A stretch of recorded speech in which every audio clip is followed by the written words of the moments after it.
Hey, it is February the 20th of 2025. Just to be in a non-standard date format for some reason. Um, and we are doing the Notebooks community meeting. We're just about to cut the final release of 1.10, and we're working on Notebooks 2.0.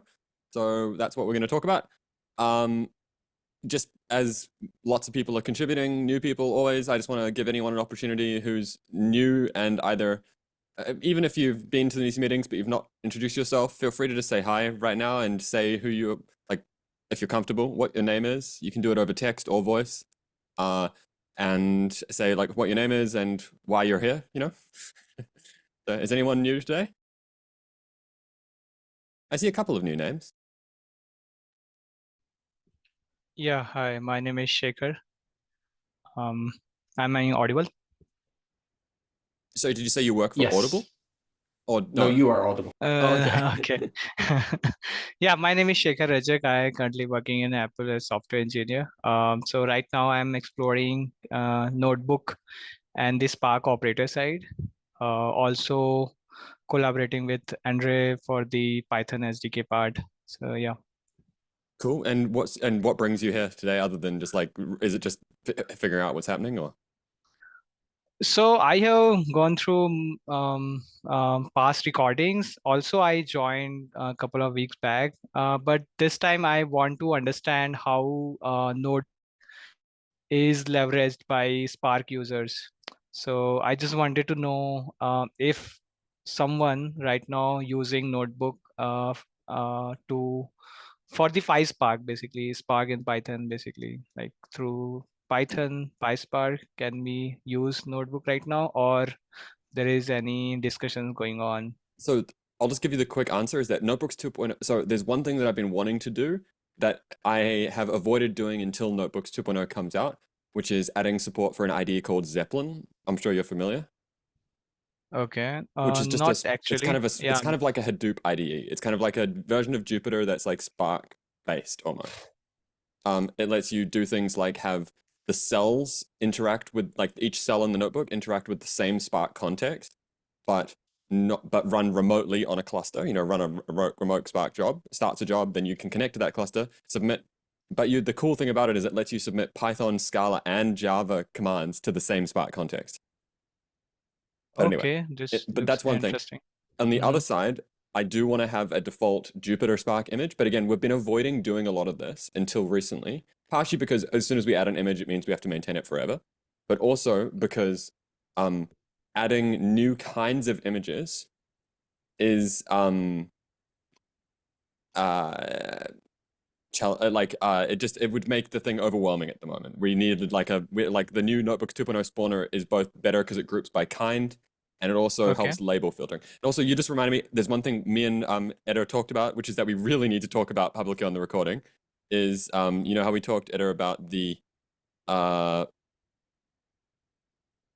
this like that workspace kind needs to be a UI. This Got it. we really need to talk about this. And also Got it. compatibility selectors, I think. Got it. Got it. Also, have you guys thought about having a Spark kernel inside the notebook? Okay, so sorry, Like, that's kind of sorry, I kind of got distracted halfway through my sentence. Yes, that is what, so for example, we had a lot of people from Databricks, or people who had worked, maybe they don't currently work at Databricks, who thought that obviously they believe that Jupyter is a good IDE for Spark. Um, and obviously that means you need a Spark kernel and something like Spark Magic, which is largely abandoned in the open source world, though, at least the last time I looked at it. So I don't know if that's changed, but mm-hmm. I definitely, what you're saying is absolutely correct. I want to see first class Spark support. I want to do it in two ways. One is with official Spark images with a kernel and Spark pre-installed on it, which again will be Got much it. better when Notebooks 2.0 comes out. I'm sorry for other Got people, it. by the way. This is just like derailed the meeting a bit, but I think it's an important topic because it's one of the motivating factors for Notebooks 2.0, which is Yeah. that rolling out the default images and pre-installed packages was really unsustainable previously. That's one of the cool Yeah. things about Yeah. it. Yeah. Yeah. And Yeah. so So, specifically to answer your mhm. question about Jupyter and Spark, I want to have one of the Spark integrations. So there's a couple of them. Um, Okay. within a pre-installed Jupyter image, I also want to have a Zeppelin image, which is a completely different IDE. I mean, it's another Apache project. Got it. Got it. Zeppelin, right? I will go through that. Thanks for sharing. I have many more inputs, and I think you also have similar vision. So, yeah, really helpful. Please, if you have ideas, it's so important that you tell them not right now, but like that you share them like on the Slack channel or something. Just like, and don't necessarily say like the exact implementation. Just give us what your needs are, so that we can make sure that Correct. when we're building it, that we know that it works for your use case. Like, so that, and to be clear, are you asking on your own personal interest, like for open source, or are you wanting to be able to adopt it in your company? I know you don't have to. Yeah, Yeah, mostly the open source contribution cool. point of view. Yep. Yep. And are you allowed to contribute? Like, just wondering, can we assign you tasks, or is that not something you're willing to do right now? So right now I have proposed an idea for GSOC 25. So this idea is kind of overlapping. So basically Python SDK having Jupyter notebook, Kubeflow notebook, Spark compatible, and there is one more thing, batch processing gateway. So that is also Apple open source project that is very useful for submitting Spark application through the gateway API. So these ideas are actually interlinked. So it is Yeah. like good to Um, know all those things, how these things are working, so that make it more efficient yeah, I don't think that's through quite the related to user the notebooks code. working group per se. That's more of a app. But anyway, I'll live it. Let's let other people have a chance. Anyone, Yep, anyone yep, else who's sure. new to the community want to say hi? We'll try and time box it. I see there's still other names that I haven't seen before. Uh, awesome. Okay, cool. So, I do want to just talk quickly about Notebooks 1.0 because we need to highlight that that's still there and it exists and people are using it. We did cut the release candidate RC1. It was a little bit of a pain to get cut because of issues that we talked about pre the meeting that were builds and other things like that. I've made it so that the Kubeflow repo, which is not the one we developed Notebooks 2.0 on, but it's where we develop all the other components. It now runs the builds on release and a bunch of tests on release and a bunch of other things that are making it more likely. I have noticed that the builds for the unreleased central dashboard Angular rewrite are flaky, so they fail sometimes. I've also noticed that one more thing that's just housekeeping for when you're developing things. On the notebooks repo as well, what we have now is when someone who raises a PR who doesn't have a previous commit on the repo, GitHub won't run the actions by default as a security mechanism. So what we've done is made it so that, you'll see this run here is skipped because what this run does is it looks through the current pending actions that are waiting approval. Like, I think these people have previous commits, so they're all running. But if we find someone who hasn't got a previous commit, I'm guessing that person probably doesn't have one. Oh no, but it wouldn't trigger any builds. I don't know. Anyway, so what it is it if a build is pending that would otherwise require approval to run, this will approve it. But to get it to approve it, you need to have the OK to test label, which is anyone who is not an admin, a member can write OK to test. So if anyone who's been contributing and has some PRs that can say, I need to be a member, we can get you membership so you can help out. But another thing that I've noticed is that there is kind of a bug, which is that Prowl will not merge this PR until this check has run, even if it doesn't have anything that it needs to trigger. So it needs, and so I think there's also kind of a problematic condition that you can get into as well, where somehow you end up with a skipped one, but you do have the label.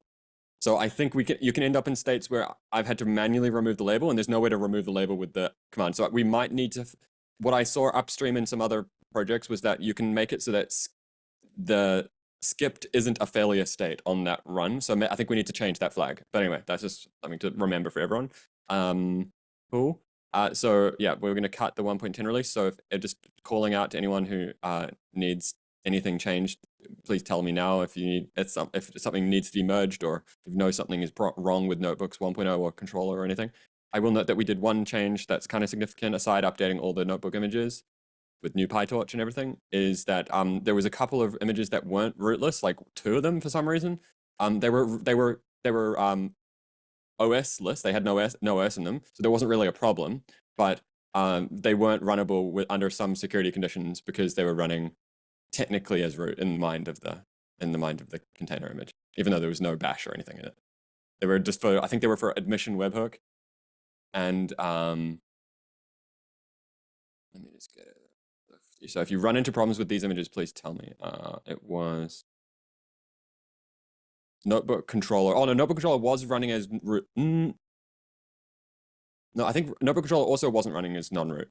So as a result, but it also had bash in it for some reason. So I removed that. I made it so it's purely, truly like a OS-less container now. That one as well. Okay. If you have anything there, just please write what you want there. There's some other interesting things about runners now for GitHub Actions are natively supported. We're definitely not going to use them yet. There is a lot of problems with them from this thread that I've been looking at here. But they will speed up our builds immensely. You know, that we won't take 12 hours to build emulated ARM builds anymore. So for us and every other part of the project that has complicated ARM builds, we now have native CPUs for ARM, which is great. We can work on that. But someone needs to think about how to do it.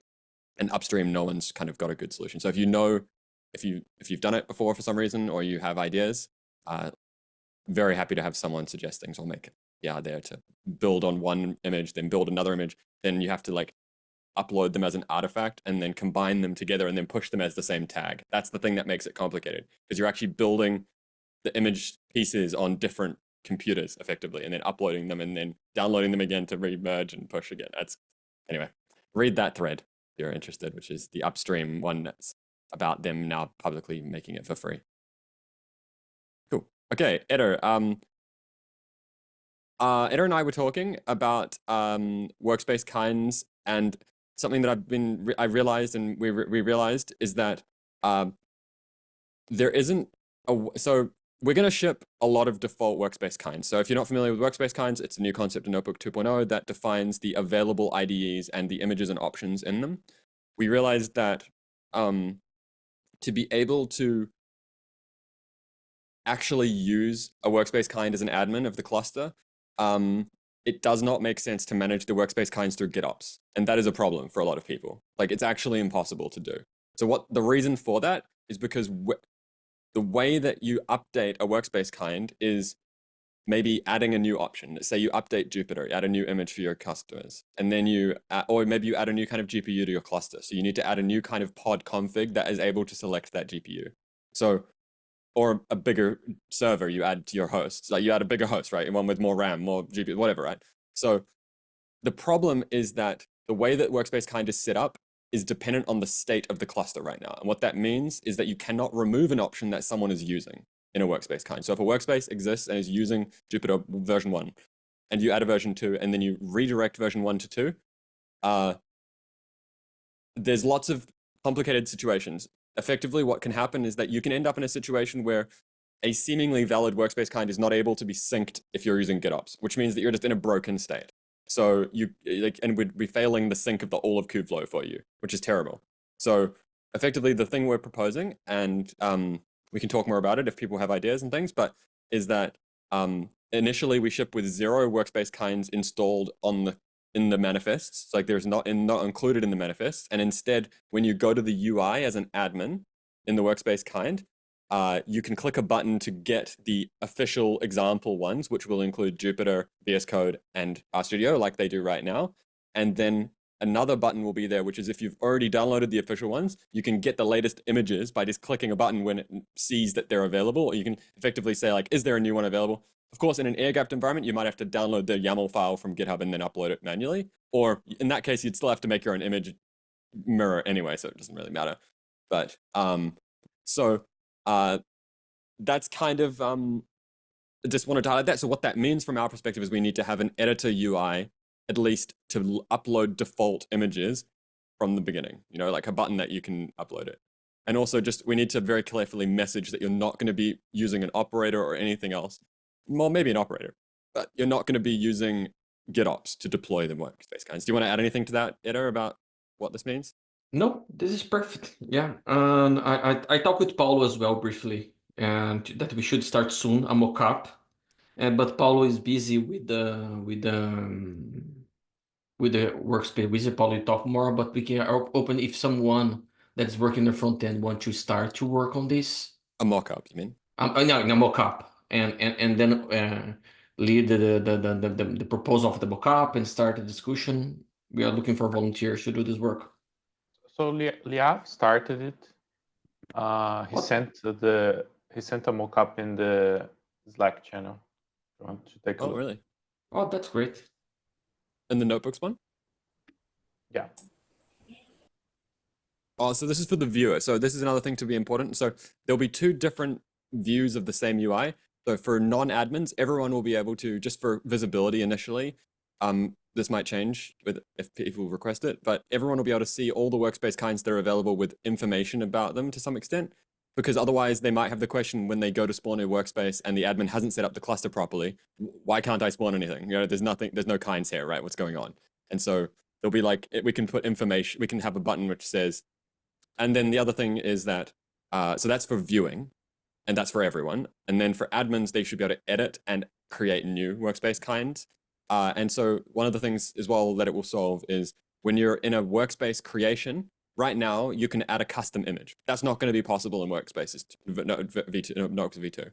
So the way that we'll make people less angry when they first update to V2 is we will say in the spawner UI, it's like, rather than allowing you to make a custom image in the spawner UI, you'll be linked over to the edit UI and be like, if you're an admin, you can click here to, and it'll just pre-open the edit page for that workspace kind that you were about to spawn, so that you can add a new image there. Because the reason we can't let you do it in the spawner is obviously you need to be an admin, but also we need to ask you questions about the image now, like what are its endpoints hosted on, like what ports is it exposing, what protocols does it have SSH, these kind of things. That we didn't have to know previously. Cool. I'm just going to move on, but if people are interested in working on it, this is some discussion of it here. Under default workspace kinds, editor UI, viewer, edit UI plus, they don't work with Git ops. Okay. And there was one other one, which was compatibility selectors. This is something that we've talked about, which is it seems like to make everything kind of less crazy, we still want to only have 3 default workspace kinds based on the kind being IDE, but there are cases when you have a CUDA image that you shouldn't spawn without a GPU, right? Or maybe you should, and it depends on what you're doing. But like, there will be situations where there's a relationship between pod configs, which are stuff like CPU big, small thing. Like what this is kind of think of it like a VM template, but it's actually a pod kind of template that your admin defines for the cluster, knowing the topology of it. And you could say like, oh, I don't want to run a CUDA image or an AMD image on a CPU only, or maybe more likely you more want to protect the CUDA ones from being run without CUDA drivers. That's probably the more likely situation, because you could theoretically run a CUDA image on a non-CUDA one because that might be necessary.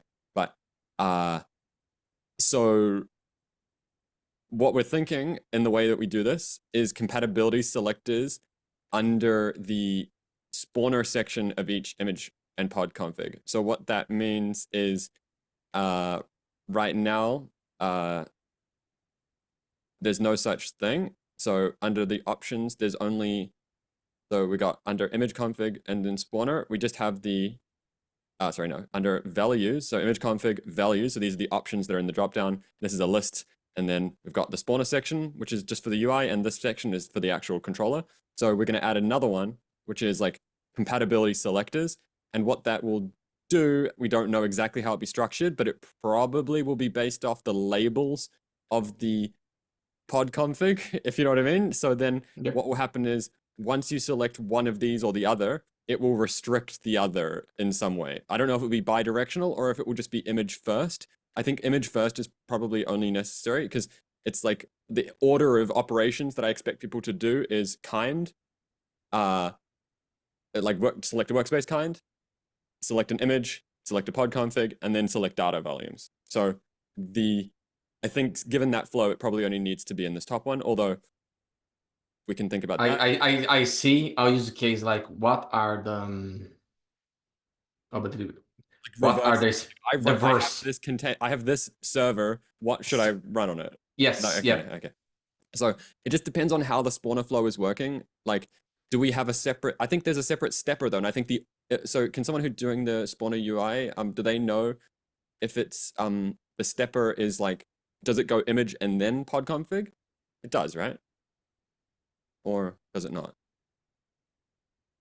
I don't recall. Did you recall, Paulo? Is it? No. I mean, it was probably a decision we need to make, right? And it's like, because are these parallel steps? But how does that even make? I think it does need to be ordered. I think initially it's fine to just go image and then, well, I guess that's the question. Okay, what is the thing you select first? Is it, no, it has to be image, right? Because the end user is a data science-y kind of data ML engineer, whatever.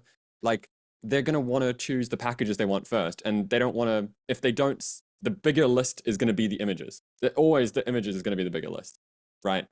And so they can be like, oh, I need PyTorch, I need CUDA, and I need this. And then the next step is they see the ones that, but again, just I want to highlight something about this is not a controller enforced thing, because otherwise there's too much validation to prevent updates and stuff. So instead it's only a UI thing. So this change is only reflected in the UI, meaning that it's not like, if you actually have the ability to edit the CI, the workspace resource, you can select a pod config and image config that are not deemed to be compatible.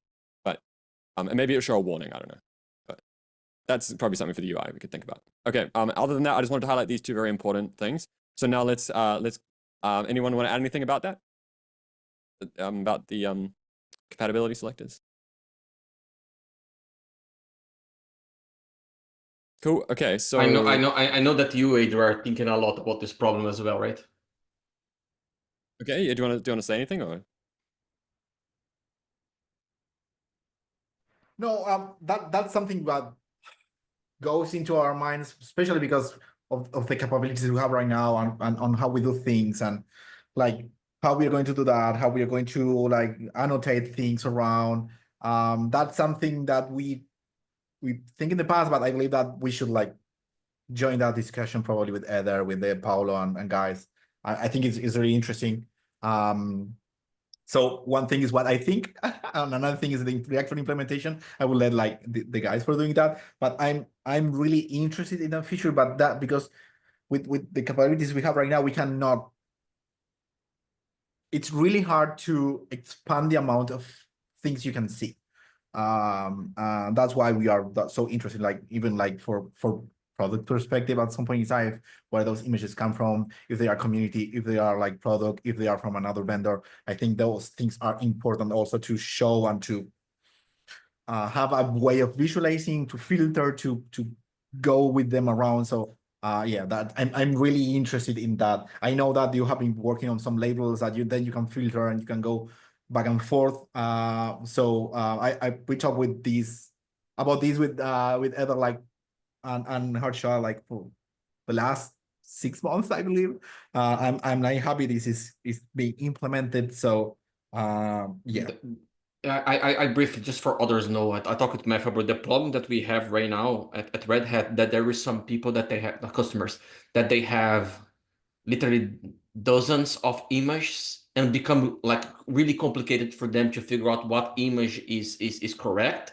And also they have a right time to label image, to say, oh, this image should be used with this GPU, or this image is good to use with CUDA. This is hard to do this grouping. And this is one thing that I want to, because I think this is a problem that all the community has. And I think that's why we started to have this discussion about capabilities, like how to group some images that are CUDA, image that are PyTorch, image that has can be run inside a GPU, image that are Jupyter, and this sort of stuff. Yeah, so let me give you an example. Like these are, I believe they are not unique. These are instances, but the top like 10 companies around we are here, they have like 255 images. This is one, then 208, 180, 87, 869. So that's why it's kind of interesting for me, because these big that's about image selection though, right? Not about yeah image selection. Yes. No, about the problem in general. How to In do general, yeah. it is a problem about figuring out when I'm doing a spawner in the workspace, which kind of things I can select and how to filter things to match for the problem from a data science perspective. I think this is likely to be pod selectors, to be image, and all this sort of stuff. Yeah, and there's certainly this other flow, which is when you're updating an existing workspace. You know, obviously the same idea will apply, the same restrictions, but I wonder if we could. I know it's not. It's not. I just wonder if there are some use cases where it's like, hey, you're selecting an image that's actually a different library than you thought, right? Like you were on a TensorFlow image and now you've moved to PyTorch. Are you sure that's what you wanted to do? You know, that like maybe what we should do is when we're showing, this is actually just an idea. Actually, whoever's doing the UI just had an idea, which is if you're doing, when you're opening up the edit flow for a workspace, we should probably pre-populate some of the labels filters for you so that you see only ones that are like, we should have like a flag on some labels, which is like sticky or something, which says like this label, this label is like, if it's selected on this, if you're editing the image, it should almost certainly be the same label value here, right? You know, so it's like if it's like I don't know what the label could be, but it mandatory. Like or you could even have it mandatory, but like think of it like maybe one of the labels is team, right? Maybe it's like a team thing, right? Yeah. Or something. One way to do this is to have the kind of filter of images or kind that we are populating to be pre-selected with some of labels, and then we can make users live because we are restricting the number. And if user intentionally want to do something weird, he needs to click remove the filters, and then we list all of them, and he can be able to swap from PyTorch to and this is TensorFlow, actually where we could do some of the user / group based / namespace based restrictions. Like we could, especially because the workspace kind is now going to be fully managed through the UI. This CID can get kind of messy, I think, now a little bit as a result. So like we could add things like namespace label selectors for like options even, you know, or something crazy like that. Or maybe it's not under here, but maybe it's like label selectors. Like you have an out here, you under spawner, you have a thing like when like you have like conditionals being like if there's for options that are Python version with this label value, then we allow them on certain namespaces. So the case for this would be like, let's say one of the labels is a team, right? So that you can use the same workspace kind for multiple teams. You could have like to be able to use GPUs, maybe you have a label on the namespace that says allow GPUs or not. And then you can have like a selector here which says only show the GPU options when the namespace that this user is trying to spawn in. Again, it's only in the not in the controller, but it's on the spawner, you know? Yeah. As a data point for this, I saw some clusters of our customers that they have like in the image description in Notebook 1.0 right now, they say regular users, and then they have a like type of for we have a card that's facilitated to say that to show the pod template, and they use the description field to say don't use this, only use this, these are pre-approved, this sort of stuff that we can solve with kind. I'm just going to write this down because I think this is actually a really good idea. Because if we're doing these pod label things, we can at the same time as we're doing that, just add global ones here, which says like the question I guess for people is what should this be selecting on? Because it's not going to be by user and it's not going to be by anything else because that's not something we really know. It is something we do know, but it's just not sensible because this is in each workspace kind. So what I was thinking, the most logical one I think is just based off labels on the namespace. I think that's the most logical one. But again, it's not for enforcement, it's for spawning. So as long as the user only has the ability to use the spawner UI, then it's fine.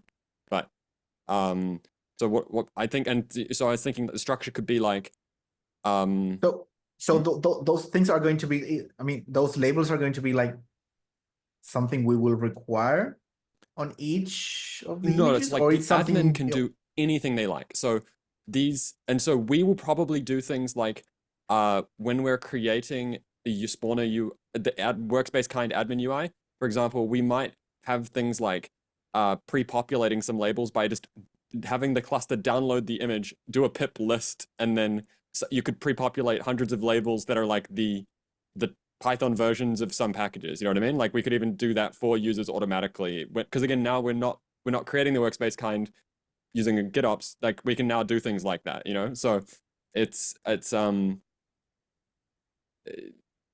so for example, you could have hundreds of labels on each image. That's kind of what I'm saying, like, or something. But one of them could be a select. So we can have another feature, which is I was saying. I'll just write this down up here, which I think makes sense. Is we might also want to have a option restrictions selectors under pod config spawner not dot values. These could restrict which options are visible in the UI, not enforced in controller, based on combinations of image config labels and namespace labels. And so I think this is, and so the obvious example for this is like we have really expensive stuff that we don't want to. It's probably more on the pod config side. It's probably more likely on the pod config side. It's like we have really expensive stuff that we don't want everyone using. So it's like example, admins label each pod config with like GPU has GPU like equals true false, and then only allow namespaces, only allow spawning workspaces that use this pod config in namespaces with GPU approved equals true label on them. So yeah, I think that's a pretty simple UI thing to do, because again, what will happen from the front end perspective is you won't even we probably have this question for the UI people as to whether we want to even show them at all, or whether we just want to gray them out, or whether we want to like hide them entirely, you know? And then like to say that it could be there, but it's being restricted right now. I think we have to show it as grayed, because otherwise, in the case when this label has changed and the controller is still reconciled and it's still allowed to be there, otherwise it would be in a completely confused state, right? So what I was, but I think this is pretty straightforward to actually implement, because it just means the backend does this check for you, you know, like that's kind of mostly. And it just returns a enabled disabled option. I think we need to show, because you can remove a label with a workspace that is running. Will not reconcile. We will appear with the option on gray, right? But that's fine. That's great. That just means that you're not allowed to select that's we need to show everything, because once you remove that one, you cannot come back for this. Well, the UI would just be bugged. That's all it would be, right? That's So the backend needs to send all of the options always. You know what I mean? That's what I mean. Yeah. Yep. But it doesn't strictly need to. It could also just be. Actually. Okay. Anyway, we'll come back to this. Okay. Cool. I just think that's interesting. Okay. Now anyone else want to say anything about that? I think that's a reasonably good.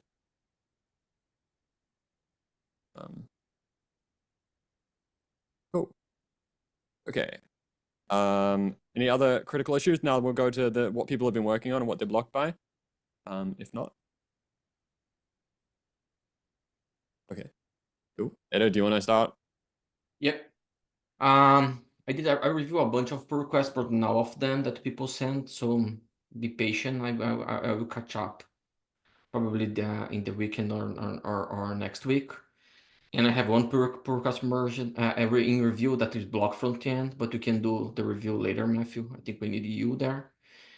And as a next step, I will do the front end logic for the mock that is in the half of the implementation to pass the Kubeflow user, Kubeflow user and Kubeflow groups in our debug session, and enable the signed backend. Probably I'll send the pull request next week. Okay, cool. So also, if everyone else wants to, who's working on stuff, is anyone actually, before we even get to that, is anyone here new and wants to work on code? Like, and it's preferable that you have some experience with either front end or back end development or controller development, just because we are there's quite a bit of stuff going on. I know there were some new people last week. We'll also just quickly follow up with them and see if they've had any progress there. I think there was some discussions around Swagger generation from last week. It was there was some new people around, yeah, Swagger stuff, and also the most important one I think we need to solve for everyone is actually the local development thing. So who was assigned that? It was Amona. I don't know if she's here. Okay. We need to follow that up because I think we need to get that done. For the Swagger, Mohammed sent the first pull request. I did the review and he just sent the update. Cool. Okay, I And need but to for review the again. local development thing, I think is the most critical, like Yep, agree. other thing, which is being able to use Tilt to run the controller and backend in from your local machine actually fully in production. We also don't have manifests for backend, but that's a separate discussion. So okay, if they're not here, then we need to really follow that up. I'll put that in here actually, which is it's like the most critical one, which is local development.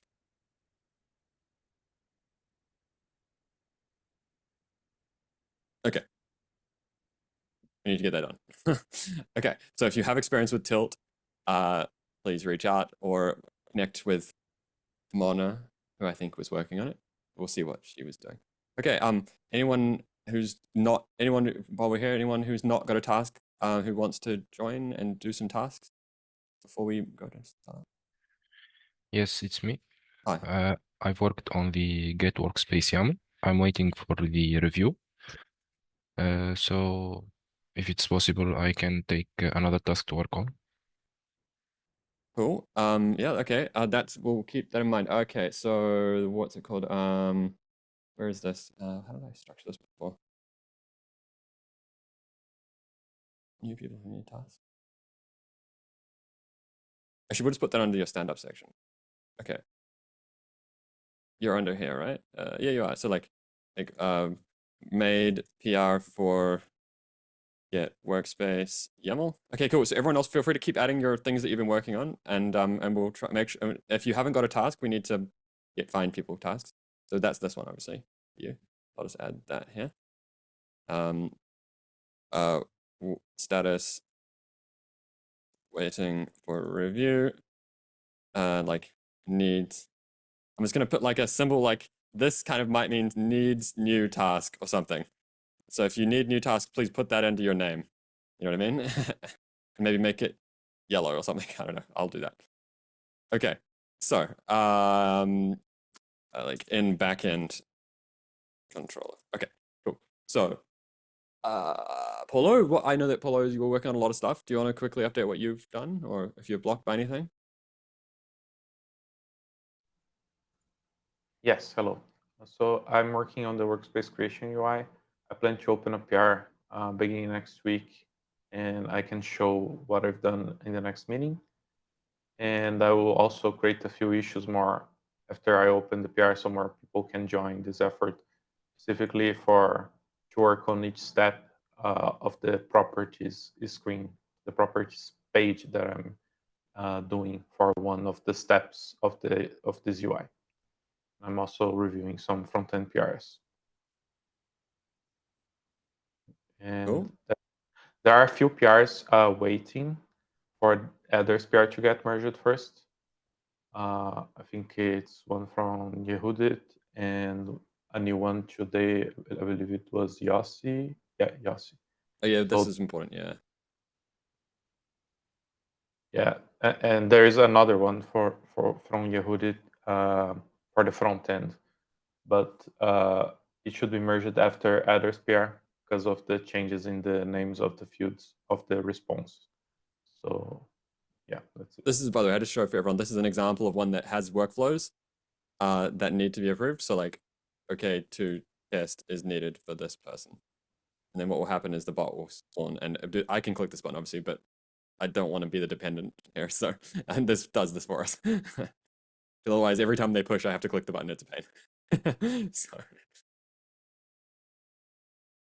I think the issue might actually be around that. Actually, I think I just realized it's labeled synchronized. I bet you there's another way that you can synchronized is when you push a commit. Labeled is when you add or remove a label. I think there is some other situation which can interrupt the build. I think. Okay. Anyway, cool. So of those, which ones are you actually blocked by though? You're blocked by the headers one, right? Yeah, those two pairs are blocked by others one. Okay, and then what was the other one? Sorry, it was this one. Which was the other one? The first one there, and below this one that you were with your mouse.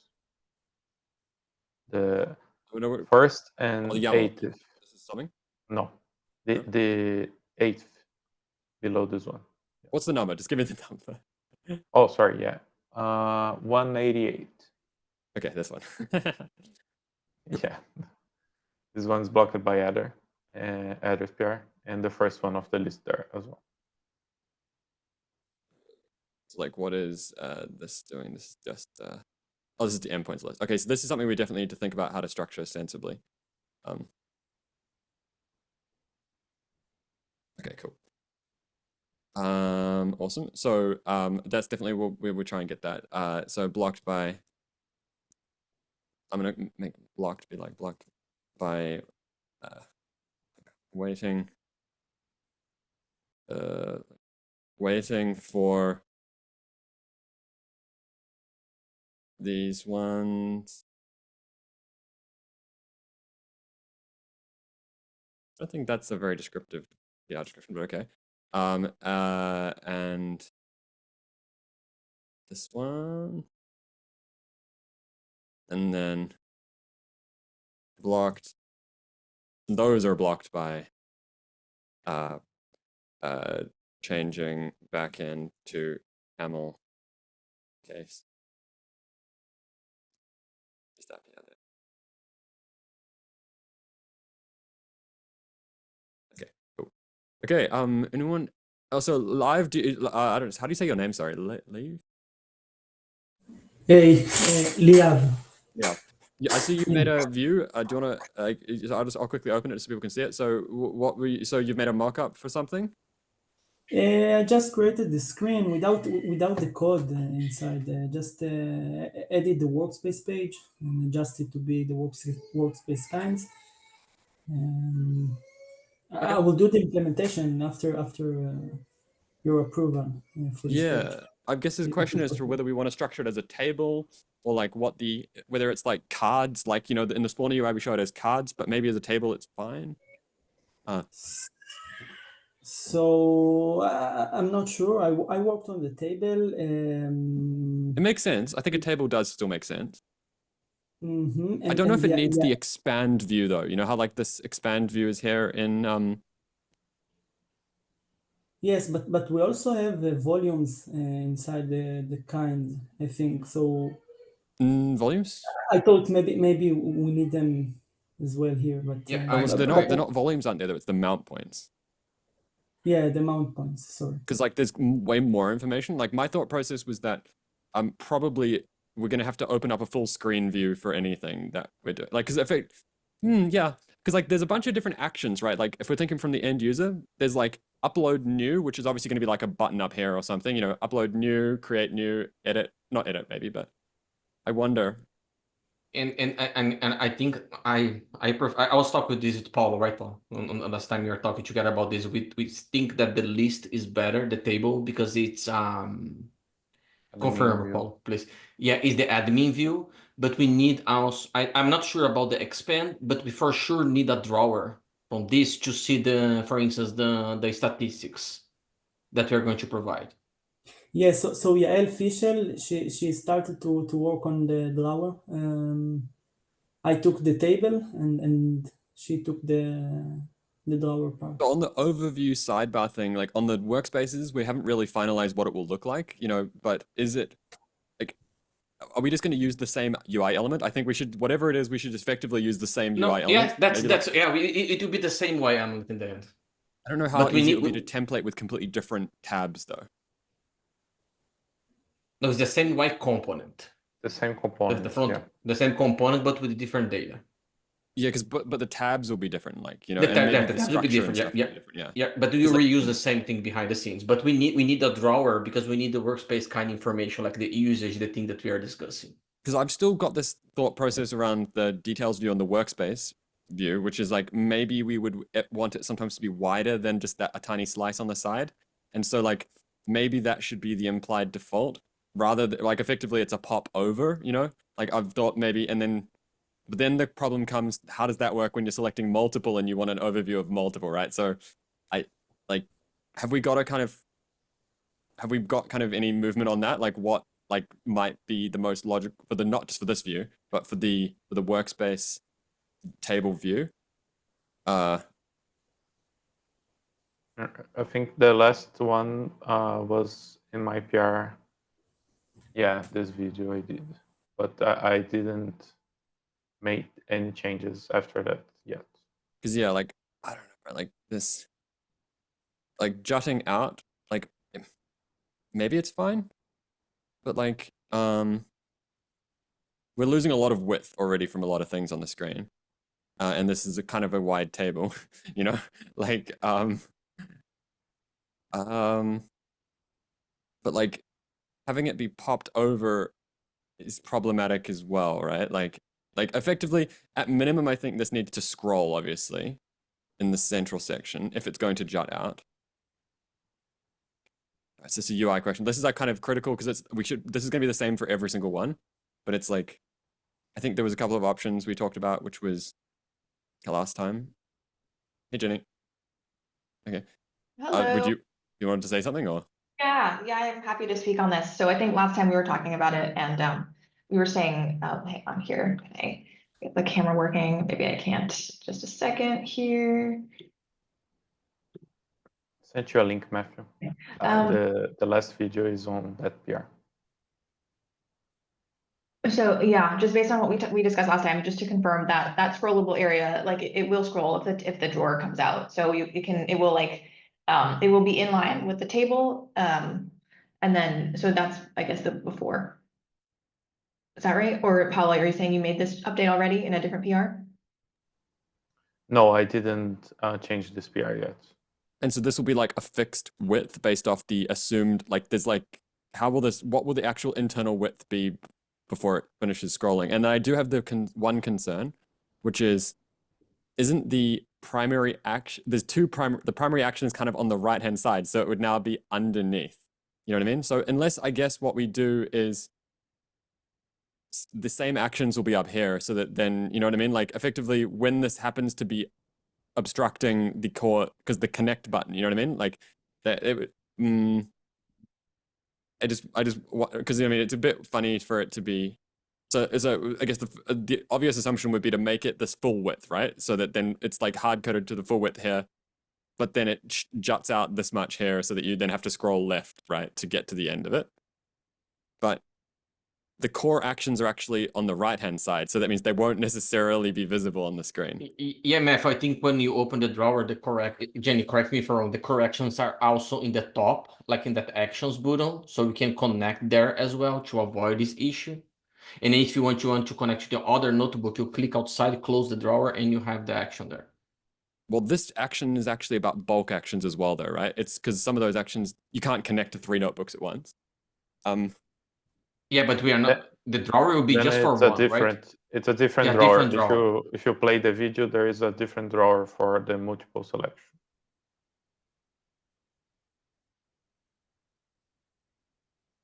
Yeah. Okay. Yeah.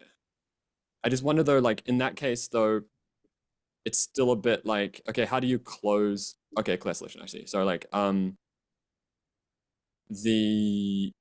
if we're gonna do that, by the way, I'd say still use the same UI language of like an X, but maybe with like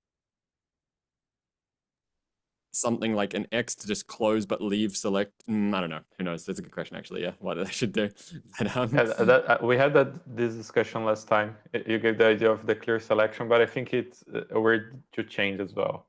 Yeah, maybe the X, we can keep the X, but leave a tooltip on hover. When you hover the X, it says clear selection or something. Yeah, or maybe, and then maybe it still leaves it cleared. It still leaves them selected, but then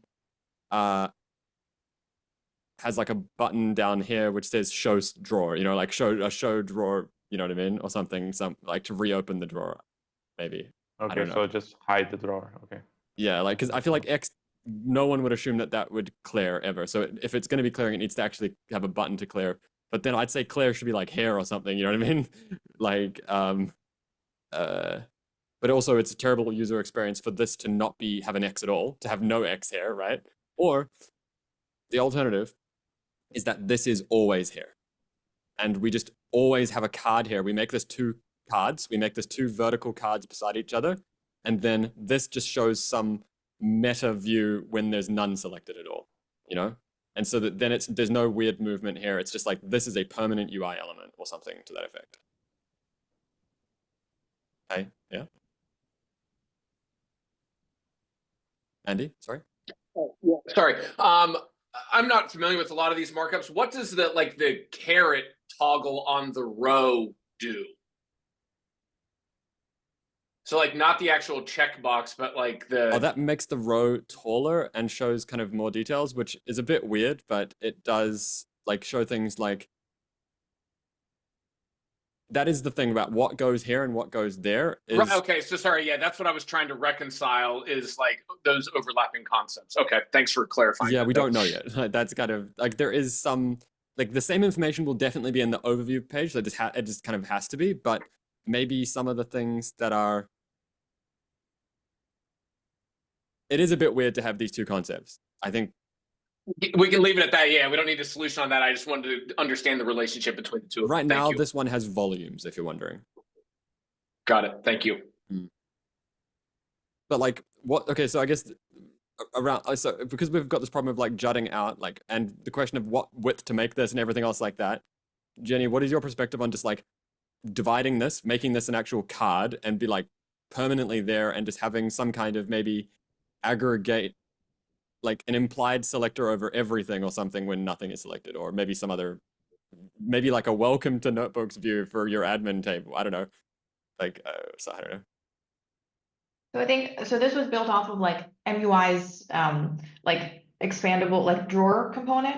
And they have like, the way that they do it is like, it makes everything, like it makes the content inline. So are you saying that like when we would open it, like the rest of the table would like squeeze down to be like next to it, or do we still want to have this sort of... So that's what I'm saying. There's kind of many, like, so in my mind, either this is a pop-up, like, which is problematic because it now covers important elements of the screen, but also it's quite not that wide. So anything that needs to be wide will need to be another overview kind of pop up across the whole screen sometimes, you know? Like when you go pod template, you'll see it in line here, but there'll probably be a click to expand, which shows across a full screen pop-up, or anything that has a width that's bigger than that tiny width here. But what I was more saying is maybe the table is just permanent and this is also permanent, so that there's never any movement here, right? So like this, like it's not, and the meaning of this like info section, if you will, changes depending on what's clicked on. And then we don't need the expand view at all then, right, effectively. I see what you're saying. Yeah, I think that's a good point in that like we don't necessarily need the expandable section if we have a drawer that's like providing... No, other way around. What I'm saying is like think of it like you have a phone and a tablet sitting beside each other. The tablet is the table and the phone is this info view. When you interact with the table, what's on the phone changes, but there are 2 cards. That's kind of one option. Or we're doing this like overview sidebar expander. Like that's kind of the like, or and then because if we do the sidebar expander, we have to think about it. It's I guess it's how much of the time do we want... Well, I guess that's actually what we could do, right? We could literally just have, if this is a card, right? Then we can have a width collapse button, you know what I mean, on it to some extent, which then... Having it all be cards is a bit weird, but like, you know, you can have, it's almost like the toolbar on the side of an IDE, right? Where it... Matthew, that's my concern, because this is not IDE. And when we try to map this type of UIs with IDEs, become complicated because most of the time the user will not open the sidebar. User, you go this either to create a workspace or to connect to a workspace. He only clicks on the sidebar when things go wrong. That's why, in my point of view, we should hide this by default. It is a lot of information, yeah. But if the default is no selection though, like if the default the question becomes what to show on this section when there's no selection, because then it could just be a welcome we don't message. show, we hide this section because the welcome message will be there for everywhere, you know? Well, then we should keep like, no, like in my point of view, we should keep as it is right now. So then, okay. You understand? Because it's not, there is, you will have a side panel in the right that will be open for a lot of time, and people will not have visible information. At least, but this is my way that I try to design a user interface, that we can reduce the amount of noise for most of the users. And taking that data science, we use that tool, they just want to either create a workspace and go there and click and connect, like for most of the time. Yeah, I agree. I agree. So hiding information is best. I agree with that. So then the question still becomes, how do we deal with this UI element when it is up, right? Do we, because right now these are abstracted under here, and where is the scroll bar? Like a card like this, like because the card itself is fixed height, it's like you can't even see that this would be a scrollable element. And also cards aren't really meant to be scrollable if we're talking about material design, but like, you know, like that isn't really meant to be a thing. But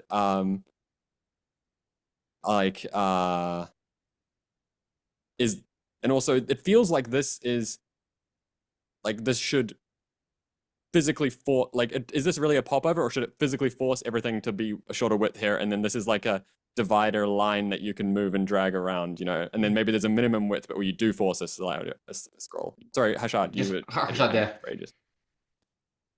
Yeah, I just wanted to like say pretty much what Ed was saying, but like give some more details.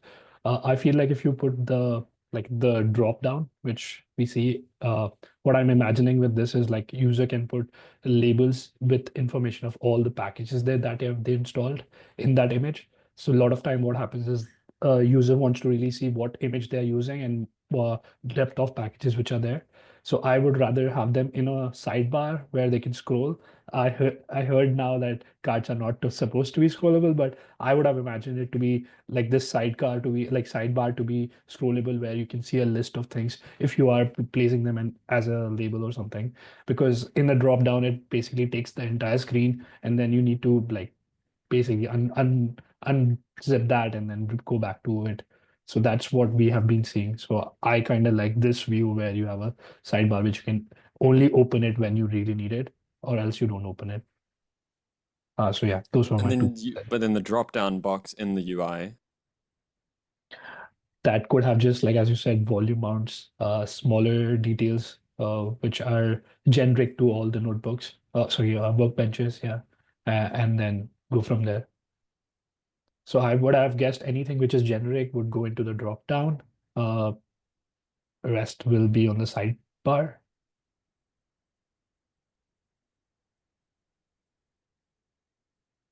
yeah, and other people have their hand up. Yeah, me. So, I think that I like the idea of drawers, and like I've been using drawers. That's why I like the idea. But just I'm not want to talk about drawers right now. So, if I think that we first need to understand what is the information we want to show.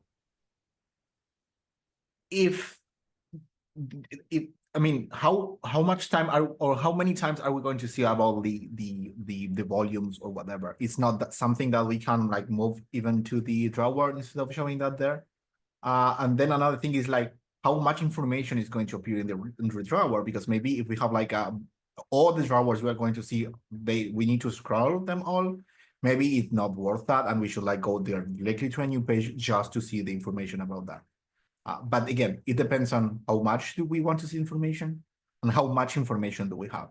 Because imagine like from like 10 clicks, just one is to check the drawer. Maybe it works to invest in a new screen just to have the full overview of that workspace. So there's also these aggregate views, but like I think in my mind, I just realized what I think the drawer should be. Not the drawer, but like this expandable should be. It's anything that the user is selecting. In the same way that things in the columns of the table are things that the user is selecting, stuff like that should be in this expand button. Like volume mounts, label information about things maybe, or something like that. Whereas stuff over here is like an admin kind of details view maybe. Yeah, but label information can be very huge, right? It could Depending be. on how, so having that drop so that collapsible should be small, just like more information. It shouldn't be something that users should go. And right? maybe what we do is that we change the based off the visible columns, drop into the expandable section, like less important ones, as the width of the thing gets smaller. That's actually how we can fix this. Because like when this juts out, if it juts out and hard blocks this to be smaller, then if we have it so that the number of columns visible depends on the width, and it's so the goal is that there's never a situation where the connect button is not visible on the screen. No, the connect button should be in the drawer too. That solves your problem.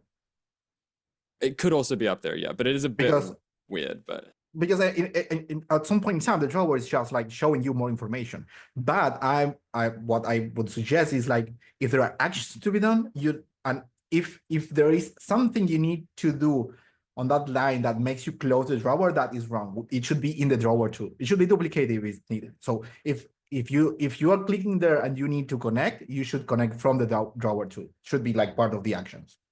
But the idea of the drawer like popping up like there without like resizing things is because it's a quick information or something you want, like you will use like 2 times in every one time in every 10 times you click on that. But that should be, it's just like to give you more context. I guess it's fine if it goes under, but then does this become horizontally scrollable, or what do we do? I didn't get you. Like, so is this just fully over top now? So I think and then when you click away, it closes. I think the way that we can resolve this right now is just to apply the inline variant for the drawer that Patternfly offers, and that's just going to automatically like shift everything in the table left so that nothing is obscured, and that way we can still have all of those actions visible. And then I think maybe it sounds like we can keep discussing like where we want to like have the connect button in the long run, but that would be a good way to solve this for now. I think honestly this is actually fine though. I think it's just it just looks weird to me. I think what you've done here is actually fine. I think maybe like it can just have the drop shadow. Effectively, we just have a drop shadow here that like implies that this should be closed sometime. You know what I mean? Like effectively, like that the default state of the sidebar is not open. Like that should like I think that's enough to do it. I think it's just that like the user should think this is a pop-up. I am done with whatever is in the pop-up. I'm closing it now. So the connect button being invisible is irrelevant then, because it's just like left shadow, right? It's left like shadow almost in the this, drawer. not the whole section becomes shadowed. Maybe it could, but like at that point, then this should actually pop up from the outside of the UI if that's the case. But well, that's another question, right? So it's more or less what Paul implemented here, right? Because you kind of have a pop-up. Maybe on the actual outside or something rather than off the card of here. No, outside will be a bit tough. Yes, and there is two option method that we need to, because we are 30 minutes discussing a table in front of the controller people. We should either keep on this way that Paulo did right now, that we have the overlay, or we go on the proposal that Jenny also give as an option that we actually shrink the table. When we open the pop-up, shrink the table. So the question is, I think for us to do this call, when people are looking for this drawer here, he needs information that is on the table to see something or not. Because if he doesn't, if people doesn't put the drawer in the top, it's fine. If people need to read, if you need to read something, we should shrink.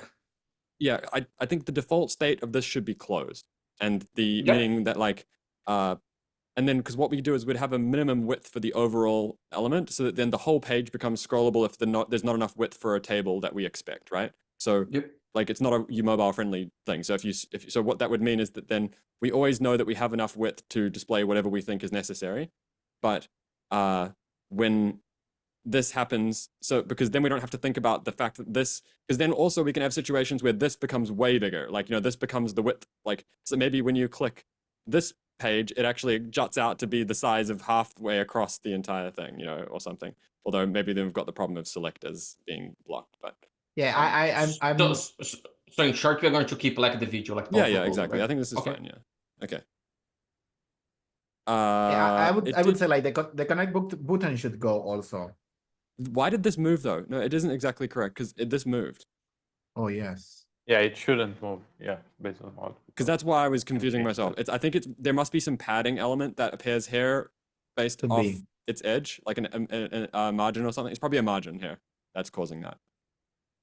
Because if that's why I was confused, I think, because that like this element should be viewed as independent of this element, you know, from like a logical perspective. That's why I was confused. Sorry, I'm sorry for kind of. Okay, yeah. And there is a bug in Paulo's code. Well, it's UI, but yeah, no, style Paulo, language. Paulo. Okay, I'll fix that and Yeah. record another video to make sure. Yeah, and then the same idea we can use for the other one, or are we not using the same idea for the workspace viewer, kind viewer? Workspace kind of should follow the could same use this pattern one. view. Yeah. Yeah. Okay. And then yeah, I think we can, if we all agree here, we can start to implement the viewer at least with Paulo with a drawer, and then we can figure out in the next calls what will be the content of the drawer. Yeah, I believe Liav commented that Yael is already working on the drawer, so we can have some feedback for less. Yeah, I can help on like trying to understand what's the information that's more useful. If you want, Yeah, I can at least check on what we see from this side and bring here to the table. Matthew and myself, we added some notes. If you can scan the document, like on the viewer in the back, that this is mostly for the admin or for just someone to see what's going on. And so there'll be needing to be elements. There'll be an admin kind of version of the viewer as well. So like at some point there'll be elements that the user can't see that are like pull updates, add new image. There'll be like create a new one. Right. Create a new one. Maybe not create a new one. I feel like starting from a base that already exists. I don't think we ever need to create a fully new one. You know, like because there's and the reason for that is because there's so many options.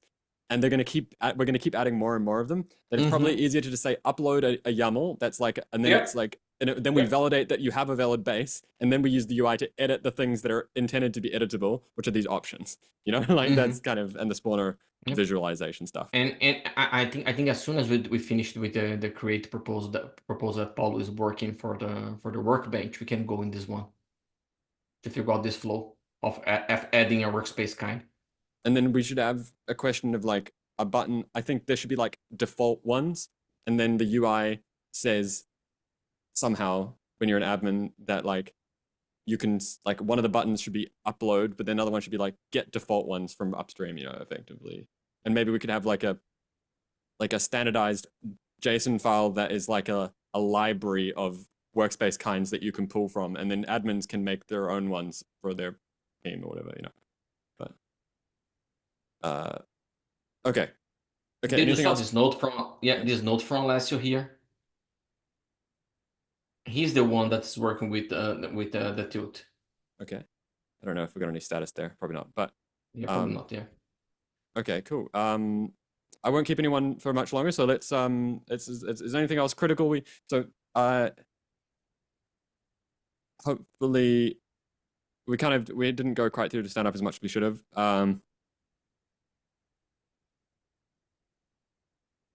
Harshad. So I just wanted to ask, I'm still onboarding myself onto the controller code. Would you like I was last time volunteering to pick or review the work which was happening on the curling side, but like it was mentioned, like it could get a little difficult as it was a difficult code. Would you like me to start with the statuses work?